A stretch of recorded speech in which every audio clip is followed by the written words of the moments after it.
स्रोत के जी। बाद जिंदगी से नहीं विस्क जाए और उस दिन तो का पूरा स्विंग पी साथ जाए। कभी इस पर में चैंची बारी पूरे स्वेट के साथ ऐसे आ रहा हो एंशन पथ को चुना साथ पहले तो पैकेट खोने में भी युद्ध हो जाता था। कभी आधा पैकेट उल्टा हो जाता था। अभी डस्टबिन तक पहुँचते पैसेंज चल जाता था। पर क्योंकि सुपर पावर भी कमाल बोलती है, थोड़ी परेशानी में भी कमाल बराबर होती है। अब मस्ताया कैनेडी और पियर्स दोनों सरप्राइज देते हैं। पर चोरी तो जफ्तन भी दिल देते हैं। सूरज चाची से आया एक चेंजेस केचर करती ये पैमान और समझ के साथ आगे बढ़कर जोत के बाद जिंदगी में नए चैलेंजेस जिताए पर हर मुश्किल में जीतने से नए रास्ते में बढ़ाए। पियर्स बोली शर्म नहीं के सोशल बात है दीपन था।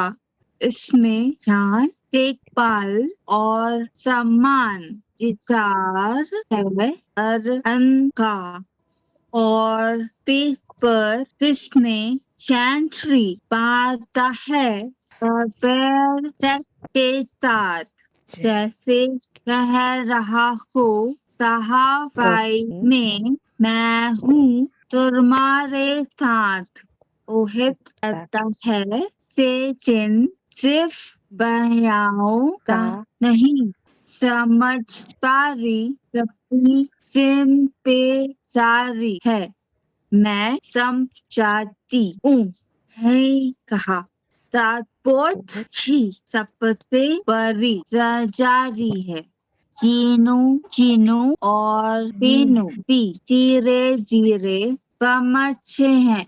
चीनू बोला ने फॉर्मल है जिसमें जंप जिस बात दी।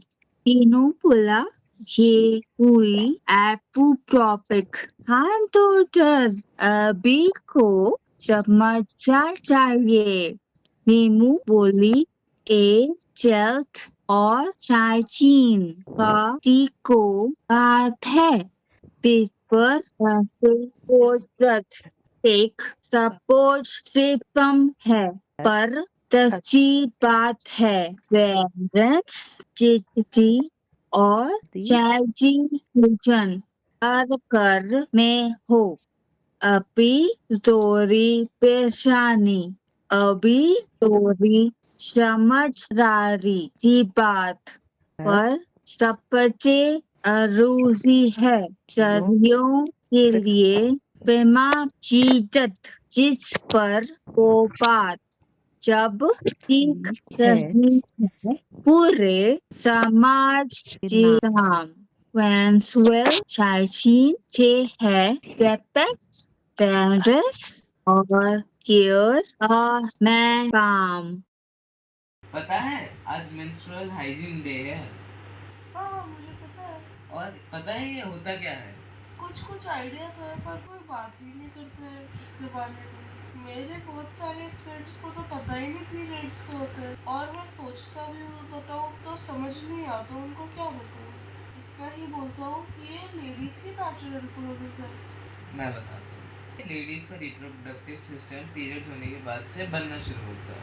फिर फिर रिप्रोडक्टिव सिस्टम बनने में पीरियड्स क्यों होते हैं? विमेन्स का रिप्रोडक्टिव सिस्टम एग्स बनाता है, तो जब एग्स फर्टिलाइज होते हैं तब वो बेबी बनता है, लेकिन जब अनफर्टिलाइज रह जाते हैं तो बेकार हो जाता है। जैसे खाना जब सड़ जाता है तो हम उसे फेंक देते हैं क्योंकि उसमें बदबू आने लगती है। वैसे ही लेडीज का रिप्रोडक्टिव सिस्टम में जब जैसे एग अनफर्टिलाइज रह जाता है तो वो वेस्ट हो जाता है। हर अप्रोक्सीमेटली 28 डेज में एग्स रिलीज होते रहते हैं, और जब वो अनफर्टिलाइज हो जाते हैं तो वो वेस्ट हो जाते हैं, इसलिए वो ब्लड बनकर बाहर आ जाता है। तो ये नॉर्मल है रिप्रोडक्टिव ग्रोथ के लिए। अच्छा, अब पूरी तरह से समझ में आ रहा है। मेंस्ट्रुअल हाइजीन डे का मतलब ये है, जब ब्लीडिंग होती है तो गांव में इतनी गरीबी रहती है कि लोगों के पास सैनिटरी पैड्स नहीं रहते हैं, वो बहुत अनहाइजीनिक वे यूज़ करते हैं उस ब्लड को अब्जॉर्ब करवाने के लिए। तो इसलिए वहाँ पे मेंस्ट्रुअल हाइजीन का ख्याल रखा जाए, इसलिए ये इनिशिएटिव लिया गया है। तो मम्मा को बोल के आते हैं हैप्पी मेंस्ट्रुअल हाइजीन डे। चलो।